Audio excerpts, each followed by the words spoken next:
Hi, I'm Trevor with High-Vis Shooting Systems. I have a Henry rifle here, and I'm going to show you how we install or change the factory dovetail sight on, this is a Henry rifle that I have, but this would apply to a dovetail rear sight of this type on any rifle, whether it's a lever action, bolt action, pump, or a shotgun. So this is what I would call a standard spring elevation dovetail rear sight. So the sight is, generally these are around 2 inches long or so, and the sight itself is a spring, so you lift up on it and slide an elevator underneath it to adjust the elevation. We're going to remove this sight and install the universal rear sight by High-Vis that we have here. And this particular sight, of course, has interchangeable fiber optics, and it has elevation windage adjustment. So this type of rear sight typically has an elevator that's held under the rear sight by spring tension. So in order to remove this elevator, we're going to lift up on the sight blade and slide the elevator out. So some of these sights are held in the dovetail strictly by a press fit to the dovetail. Some have lock set screws like this particular model. So we're going to unloosen the set screw in the sight base, make sure it's free. Now, one detail we want to pay attention to is that this blade is spring-loaded and it's holding tension down on the barrel. So what I'm going to do is take a Post-it note, or you can use about any thick piece of paper, and I'm going to insert this between the barrel and the sight. This is going to provide something for the sight to ride on as I drift the sight out so it doesn't scratch the barrel. As you may have seen in other videos for installations of dovetail sights, we're going to remove this one and reinstall the next sight in a similar manner. So I have the firearm mounted in my vise between my wood jaws on the barrel. You'll notice that the sight is mounted further back on the barrel.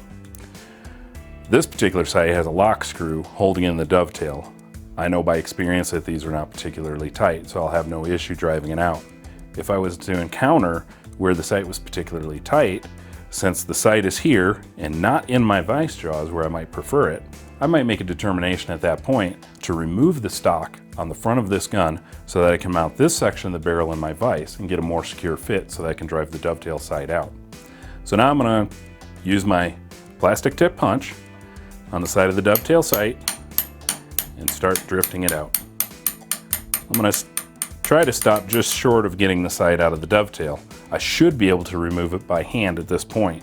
And of course I have a piece of paper under there to prevent the rear sight from scratching the barrel. Now that we have the rear sight out, we'll proceed with installing the High-Vis sight. The universal High-Vis sight also has a lock screw on the dovetail. Although there are variations in dovetail cuts by various manufacturers, for the most part you should expect this dovetail to fit in with a slip fit, not a press fit. The fact that these are fixed to the barrel, there's really not a lot of force exerted on them, so a set screw is more than sufficient to hold this sight in place. So to install the sight, we're going to just place the sight on the dovetail and see if we can start the dovetail into the barrel. Now it's just barely started in the barrel, and again we have spring tension down on the barrel with the blade, so I'm going to go back to my paper and insert that right between the blade, and then I'm going to just wiggle it a little. In this particular sight I can push it in by hand, and that is the design of our rear dovetail. Sometimes, again, because there's variation in dovetail cut depending on what firearm you're working on, you may be able to get this just started, and you may have to use a little bit of force in the nylon tip punch to drift it into place. So this particular one I can push into place, and now I can remove my paper, and I'm just going to center it on the barrel as best as I can. The front of our sight has the corners trimmed, so you have two lines there which make it reasonably easy to center the sight. This sight has a separate windage adjustment, so it's not critical that you perfectly center the dovetail portion of the sight in the barrel. So now that it's in place, we have a 1/16 Allen drive here, and I'm just going to snug that down into the barrel. That'll lock the sight in place. Now our sight operates just a little bit different from a factory sight. Instead of using a graduated elevator like this where we would lift it up and move it from notch to notch, our sight has a set screw for the elevation adjustment. The screw is flat and smooth on the bottom so it won't mar the barrel.